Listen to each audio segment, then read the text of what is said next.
If you've been sword fishing before, the coolest part is that like when you get a big one to the boat, it's a big freak out mode. It's a much bigger freak out mode than dolphin fishing or tuna fishing because you got to harpoon them sometimes. You got all these gas ready. You got to get a tail rope on them, and they're normally thrashing in a big fish.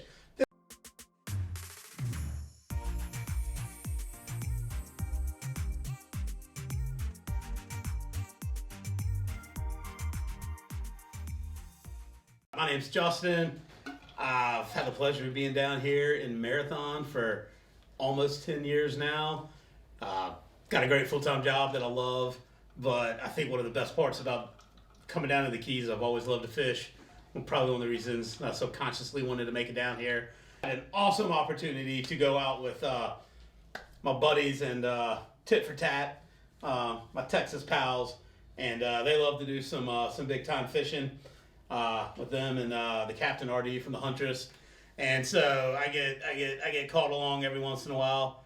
I promise I've never called out of work to do these trips, but we went out sword fishing this past end of August. We were somewhere between about 1,300 and 1,800 feet of water, so that's about 23 miles offshore, and it was like a very rough day.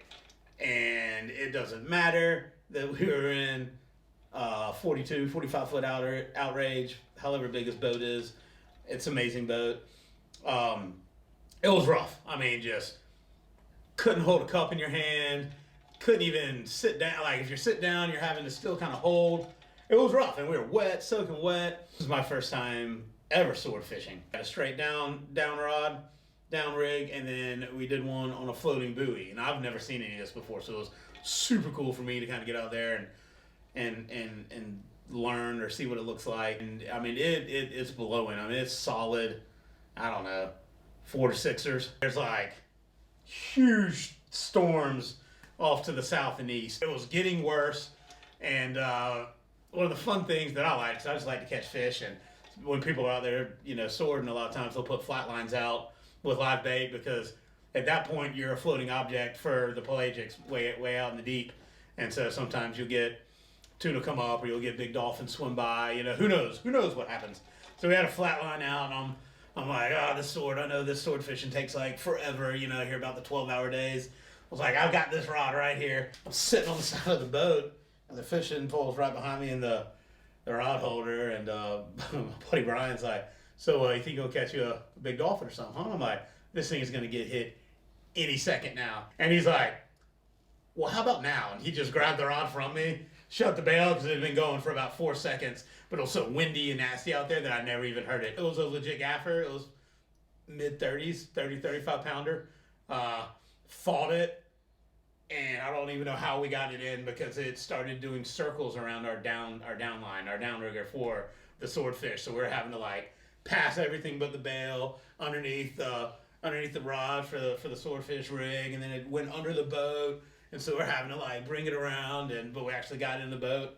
Big old dolphin that I was supposed to catch, but I was more interested in talking to somebody instead of watching my rod. In that rough weather, we saw the buoy in the back. It was just acting weird, like the drift wasn't right. So the captain already is like, all right, let's go ahead and bring it in, and we start bringing it in. He's like, man, is there a fish on it? And he's like, I don't think so. There's like zero resistance. Just coming up on the old electric reel. And we bring it in. He's like, all right. Then it was like, okay, they got to be tangled, which is why it doesn't look right. So everybody was kind of upset, like dejected about it, like crap. Now we got to re-rig, redrift. We just wasted an hour drifting, and it's rough and super rainy. Like we went through a thunderstorm. Like it hadn't been the funnest, couple hours of fishing.